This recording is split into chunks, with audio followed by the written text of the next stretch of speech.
Hello, family. How you doing? Just checking in with you. We're doing the Credo today, and it's obviously you may have seen it already. It's not a long chapter.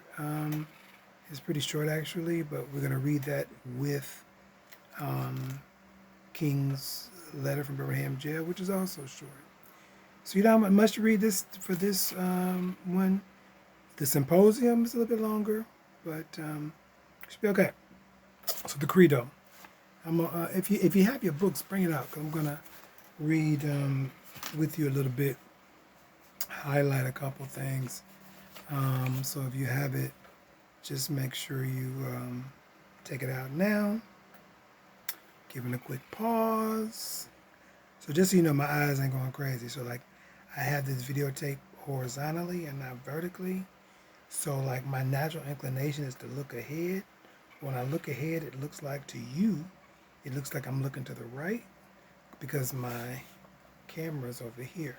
So I need to force myself to look here, but it's strange because I ain't looking at nothing. So I just want you to know that. But anyway, I'm not crazy. I'm just, if I look this way, I look at it, that just means I forgot I have to look here. All right? All right. So the Credo, right? The Credo, at this point, right, Socrates has already been um, tried. He has been convicted and he has been sentenced to death, right? And so, just like anybody, you're on death row. The book begins that, you're probably about a few days away. I think it says you're a couple days away because the ship is coming and the, the execution can't happen until the ship comes in. And so his boy, his Crito, right? His boy is like, yo, Socrates, man, we got one shot at this, man. I've talked to the guard, I've paid off the guard, I've talked to the homies in the hood, like, we ready to bang you out of jail.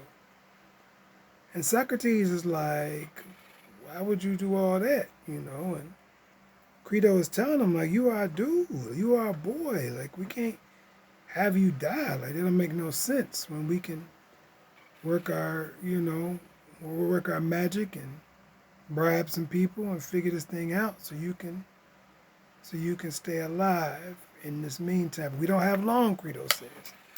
The guard now worked this out. We got to make this happen ASAP, right? So that's kind of what you have going on. So I want us to read Socrates' point, because most of us, me, I know me, but most of us would be like, we got a chance to get out. We might as well try. I mean, because you're about to die in a week or two anyway. So if this is your chance to break out, you might as well break out. If you get caught, what you gonna do? Die twice? Like, that ain't gonna happen. So you might as well try to get away.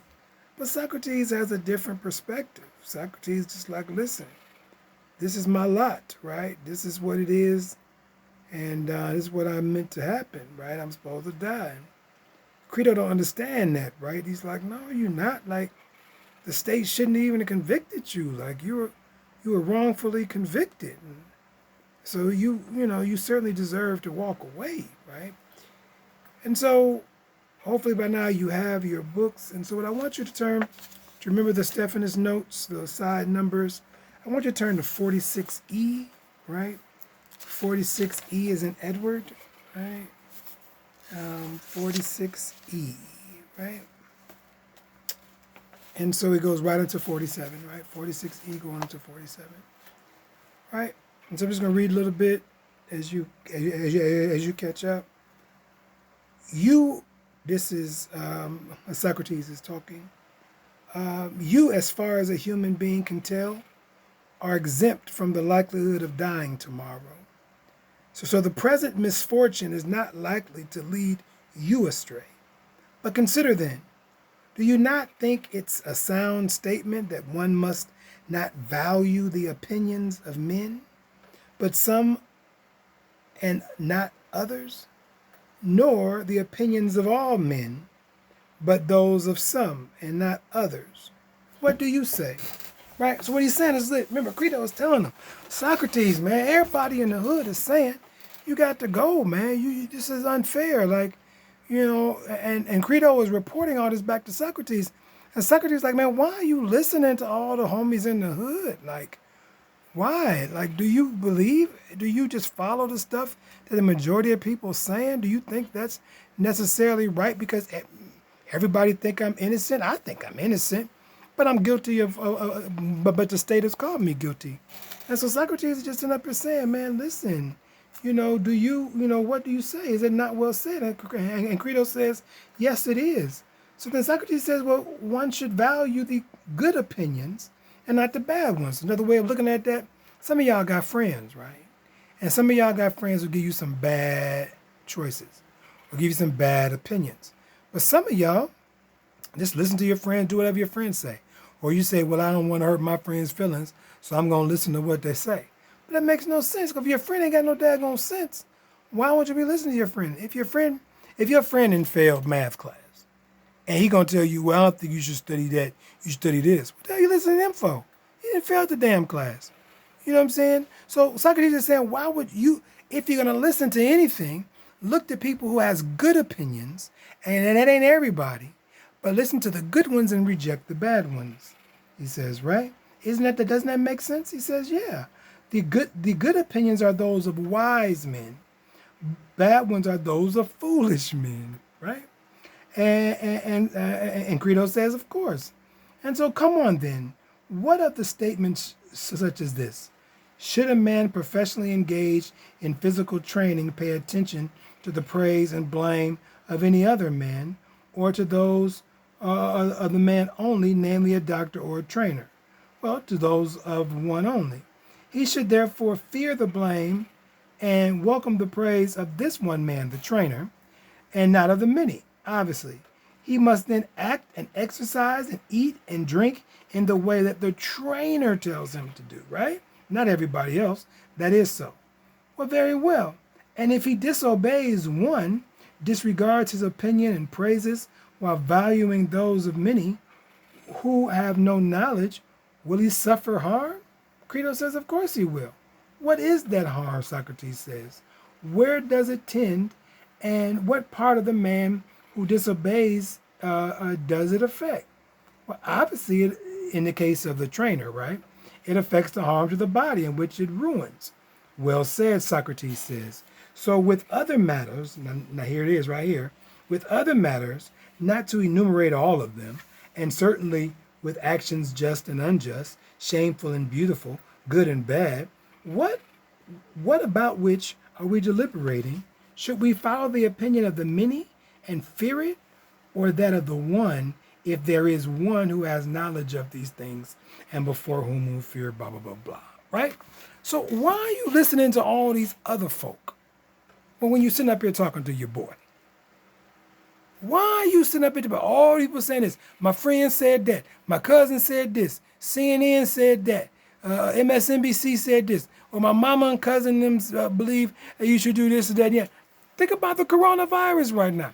Everybody got an opinion.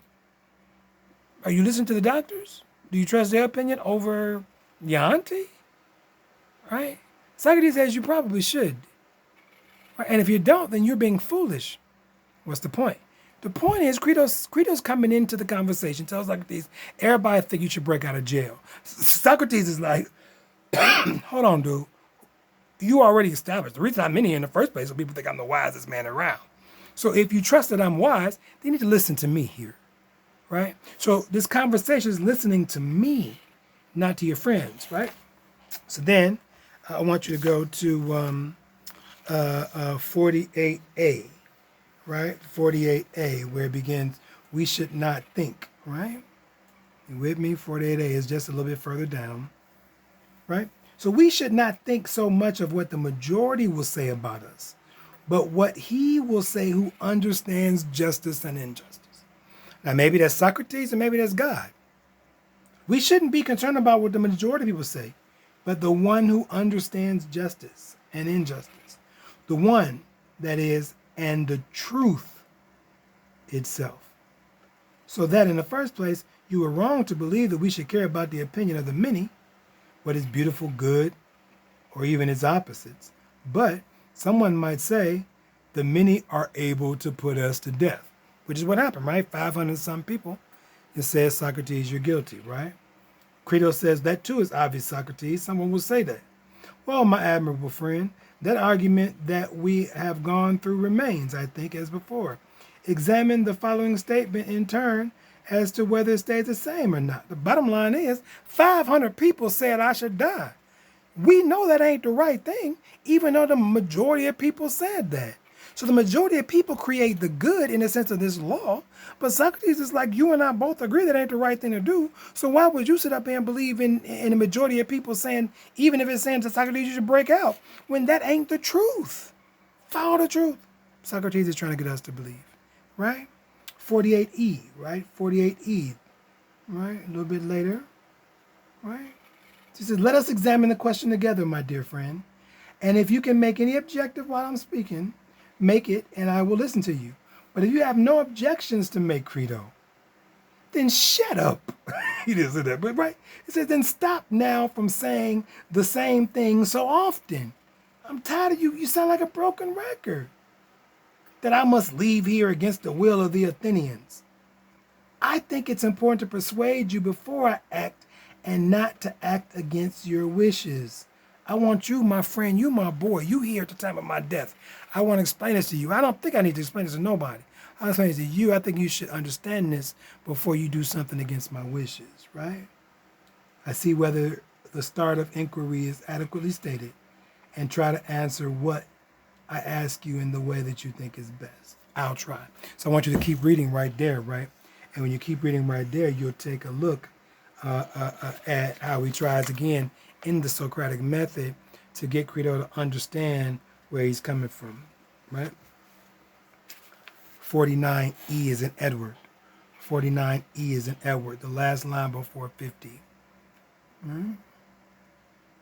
So what follows from this, if we leave here without the city's permission, if I break out of jail without anybody's permission, if I leave here without the city's permission, are we injuring people whom we should least injure? And are we sticking to a just agreement? Now here is the crux of our paper. In the next page or two, actually the next page right over, and he's going to say, listen, we have an agreement with the state, right? In America, we call it what? The social contract, right? Now, of course, social contract is a little bit different because it's primarily meant to avoid retaliation. You have to, before people had the right to bear arms, they would shoot and kill folk if they injured you, whatever. And the state pretty much said, listen, if you trust us, right? This is John Locke, Tom Hobbes, and all them creating this social contract, John Locke, right? If you trust us, put down your arms and let the justice system handle the problem. If you let us handle it, then our contract to you is we will afford you certain rights and privileges.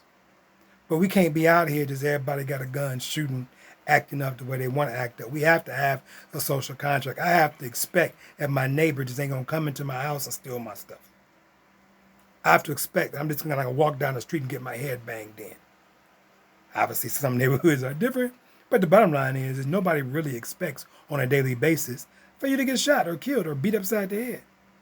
Partly what Socrates is saying and what America said in the 18th century is that that's the social contract. Trust the police, trust the nation state, we will handle these problems.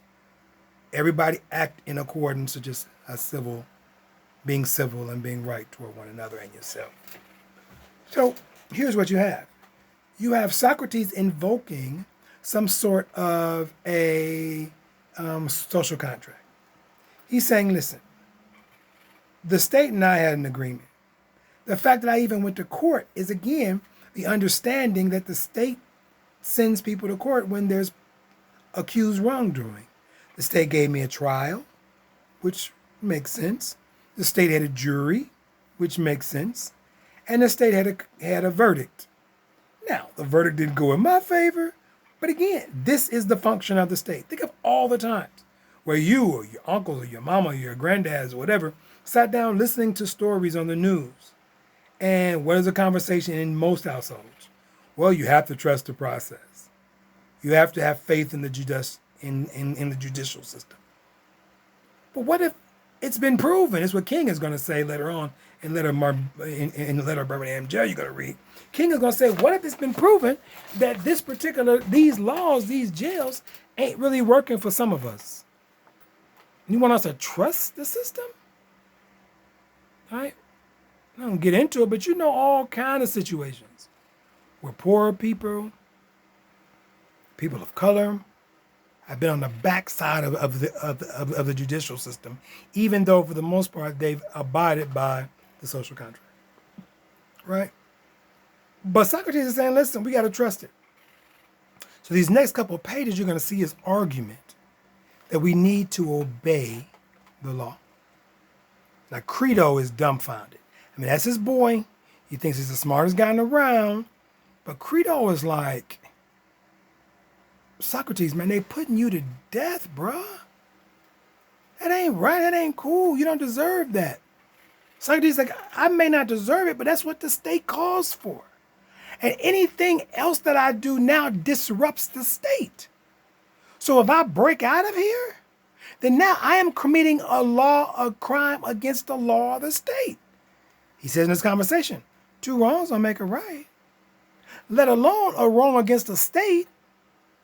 And then he goes on to talk about, hasn't the state taken care of you? Hadn't the state gave you education? Haven't the state given you access to some type of health care? Hasn't the state gave you protection in most of your neighborhoods? Hasn't the state allowed you to move freely across the country or move freely overseas? And of course, not now, but I mean, you know what I'm saying? Haven't we, the state, done our part? Haven't we, when you've been injured, given you the opportunity to call 911 or go to court and get remedy? Haven't we done that for you? And now, you gonna turn on me? Right? We've been in that conversation before with our best friends, with our girlfriends, our boyfriends, our partners. After all I've done for you, I've been right by you. I do right by you. I give, and then this is what you do to me? That's the conversation the state is having. And Socrates says, that's not right, man. I can't diss the state like that. I can't diss my boo like that. Like, yeah, I'm not happy with my relationship right now. I don't like what he or she done. I feel a little slighted, but I'm not going to just act up. That's what Socrates said, told Crito. Crito wants Socrates to straight act up. Not necessarily in disobedience. I mean, in like, throwing a flame, Molotov cocktail, or, like revolution. But don't revolutions start with the breaking of laws? That's what Socrates is saying. Yes, it's just one law I'm breaking. But in essence, I'm breaking the very fabric of the social contract. So you see this conversation, Socrates is making a fundamental argument to Crito that you have to understand. It ain't like I want to die. But what's my choice? Crito said, you can run away. I'm going to be running forever, homie. Let me just keep running and keep running and keep running. I can't be me. I can't do what I want to do. I'm always going to be looking over my shoulder. I'm always going to be trying to find out, are they coming? Are they coming after me? Are they going to... That's no way to live, especially for a philosopher. There's no way to live. And so, toward the end of this short, because it's short reading, it ain't but like 6-7 pages. In this short reading, you're going to have to raise the question for yourself, right? Do we need to obey laws? Now, in King's letter to Birmingham jail, on page 3, of the handout that you have on your Moodle, on page 3, paragraph 1, 2, 3, right? It reads, he's talking to ministers, right? He's talking to white ministers of the South, right there in Alabama. And he's saying, you expressed a great deal of anxiety over our black folk, his organization's willingness to break laws. You tripping about us breaking laws. This is certainly a legitimate concern. I get it. In part because Socrates had that problem. You don't want to break no laws. Most people don't want laws to be broken. But wait a minute. Since we so diligently urge people to obey the Supreme Court's decision of 1954 outlawing segregation in public schools. King is saying, listen, we want white people to obey the law when it comes to making sure black people got equal access to education. We want white people to obey the law when it comes to the Civil Rights Bill. Right? So he said, I can imagine you white pastors are asking, why are you willing not to break the law when you want us to abide by the law? Right? Then he says what? At first glance, it may seem paradoxical, contradictory. I get it. You're right. That ain't right. But he said, that's at first glance. Let's go a little deeper. He says, one might ask, how can you advocate breaking some laws and obeying others? The answer lies in the fact that there are two types of laws, just law and unjust law. I would be the first to advocate obeying just laws. One has not only a legal, but a moral responsibility to obey just laws. Conversely, one has a moral responsibility to disobey unjust laws. I would agree with Augustine here that an unjust law is no law at all. Here's your point of contention.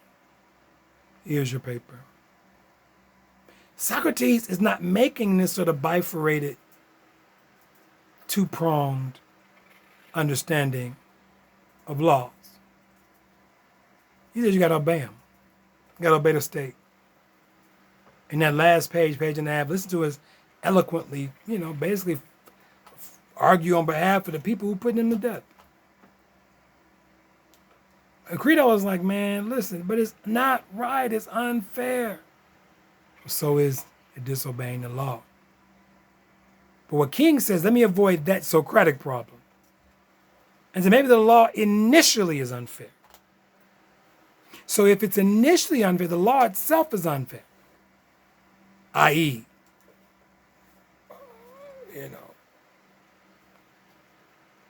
segregation. Right? Black people as 3/5 human. Women not to be a right to vote.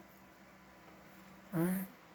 Same-sex marriages, same-sex in the workplace, the inability or the ability to hire or fire based on religion or sexual orientation. Maybe we might think that's just an unfair law. And so you got people who want to disobey the law. I'm getting married. Think of right now with coronavirus. In most of these states up until last week, you can't go out. You can't congregate. Well, what you see a whole bunch of people doing? Protesting that law, congregating, and saying, I'm doing what I want to do. Is it right to obey an unjust law? Is protecting the state through coronavirus and unjust law? That's a specific example, but it's something going on right now, right? Because remember, I'm looking at this as a black man, right? And I'm thinking of all the times where black folk protested over stuff that's unfair to black folk. And most people are like, oh, no, there's a time and place for protest. Just shut up and do the job. Just be quiet. And I'm thinking now, you got all these folk at state houses across America with their guns protesting. We open up the state, open up the state, open. I'm thinking, wait a minute, ain't it against the law? Shouldn't we be able to tell you, shut up and just obey the law? Maybe the law is unfair. And King says we don't have an obligation to obey unjust laws. So this is your point. I mean, we're at the 24th minute and I wanted to get this done in less than 30. So wrapping up here. I think we need to ask ourselves, one, do you take a sort of in ethics we call this deontology, duty-based. Do you take a duty-based approach? It is my duty to uphold the law, whatever the law is. More like Socrates. Or are things relative? Depends. If the law ain't right, I ain't got to follow. But who decides the rightness or wrongness of the law, though? See, that's what you got to think about when you say Sometimes you got to disobey. That's cool. But who decides that? King is saying, well, I have a moral and a legal obligation for black people to protest in the 1960s.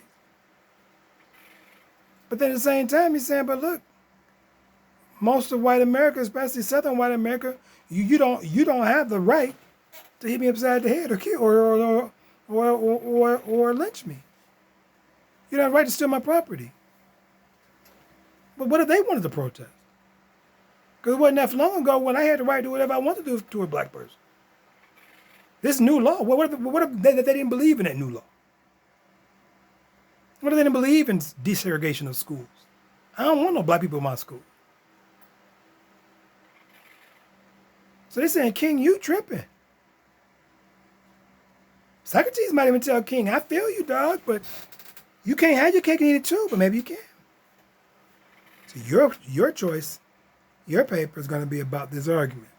Do you understand both positions? You have to lay that out. Here's Socrates' perspective. Here's King's perspective as relates to obeying the state. Where do you come in? All right? This is at least a 2-page paper. Don't go crazy. Don't make it 7, 8 pages. Even though I know you won't, but all right, it should be fun. Ask your family. Ask your parents. Push them, though. Don't just ask, Daddy, what do you think? Push them. Be Socratic with it. What do you think about the protesters at the State House in Ohio, and Michigan, and Florida against the governor for, whatever. If your mom and dad or uncle and them say, I think it's right, good red-blooded Americans need to be able to be free to, this is unfair to not be able to go out and do whatever you want to do. And push them. So what if you have the virus? I ain't got no virus. How do you know? You ain't been tested. You have the right to infect people? Is that your right? Doesn't the state have a right to protect its citizens? What if it was a bomb from... What do we do now? A tornado's coming, flood coming, what do? On TV, you hear the siren. Get in your house. Sometimes police, firemen, get out the streets or you're going to get arrested. Like, you can't be in the streets. It's too dangerous out here. They're protecting you. And you want to be out here. I have the right to die in a hurricane. You sound like a damn fool. I mean, don't tell your uncle you sound like a damn fool, but if that's your uncle talking. I'm just saying, this is the problematic of the question. So push it harder. Don't be simple with this, because it's not a simple question. Be thoughtful. Think of situations. If you want to just stick with the virus, stick with the virus. You want to think with civil rights, go with civil rights. Think about it. Must we obey all laws? That means a woman should never be able to vote. What you protesting for? That's what the law say. Slavery should never end. What you protesting for? What the abolitionists is doing? Let's just follow the law. Shut up. In the words of Trump, just shut up and dribble, LeBron James. What do we do? All right? They're both 2 short readings. If you need me, obviously call me. We'll do some FaceTime this week. That's cool. The next video will probably come up Wednesday on the symposium. A thorough read. Should be fun. Socrates at a party with his homies. They drinking, they kicking it. Sex, drugs, and rock and roll. And then they got some deep conversations about love. And you put drunk philosophers and a drunk doctor and a drunk artist along with a pretty boy up in the room with some girls dancing around. I'm not being melodramatic. That's what happens in this symposium. It should be a fun read. All right? Feel free to do it on audio if you want to, but enjoy it. But first, the paper. Enjoy it. If you have any questions, let me know. Take care. Stay strong.